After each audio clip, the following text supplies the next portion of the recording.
Let's say we were in space on a rocket capable of intergalactic travel, going to Proxima Centauri and to pass the time, real life Among Us, and you were suspected of being the imposter. In the tasteless, cruel joke, everybody decided to vote you off as imposter and eject you off into the endless space. A space, mind you, with an average reported temperature of 2.7 degrees Kelvin. You will surely die. I mean, that's cold. Under the right conditions, the human body can even get hypothermia at temperatures of 4 degrees Celsius or 40 degrees Fahrenheit. So surely you will immediately die upon ejection. Common sense dictates so. But you see, space is pretty low on the matter count.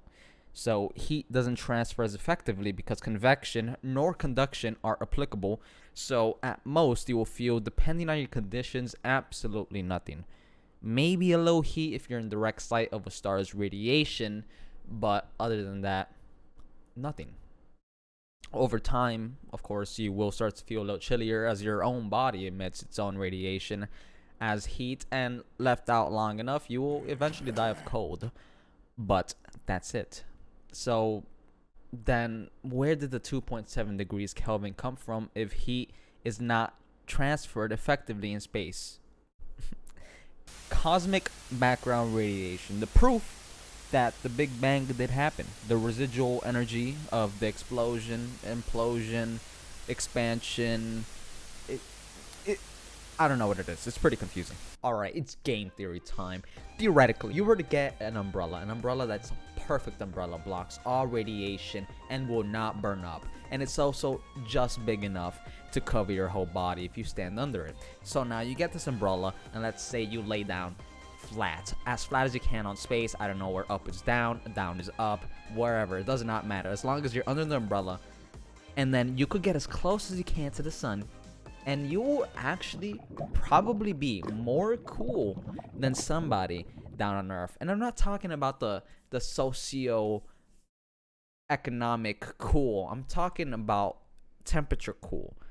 I don't know if I use socioeconomic right. I did not use socioeconomic right. But I'm not talking about the social cool. I'm talking temperature cool. So that's it for my game theory. But that's space. Space works under different rules. How about Earth?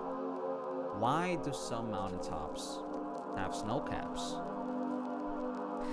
Well, I don't think you're gonna like this, bub. The Kármán line.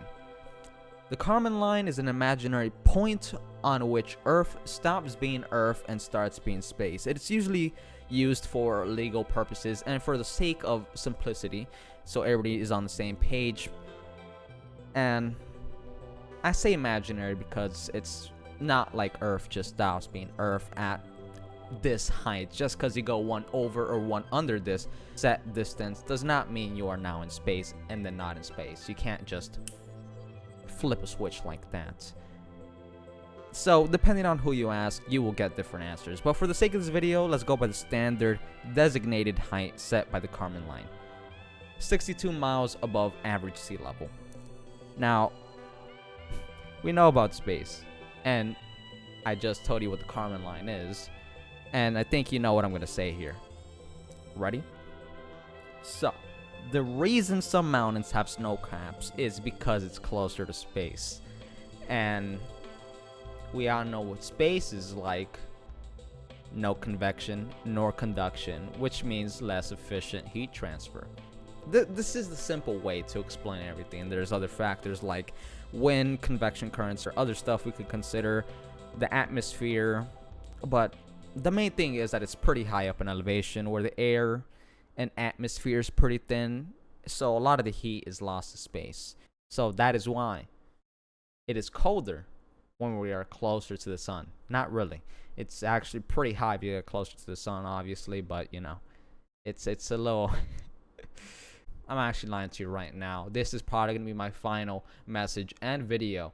So if you guys don't see me in a week's time or maybe 2 weeks, just know that I am probably going to be replaced in about 22 hours.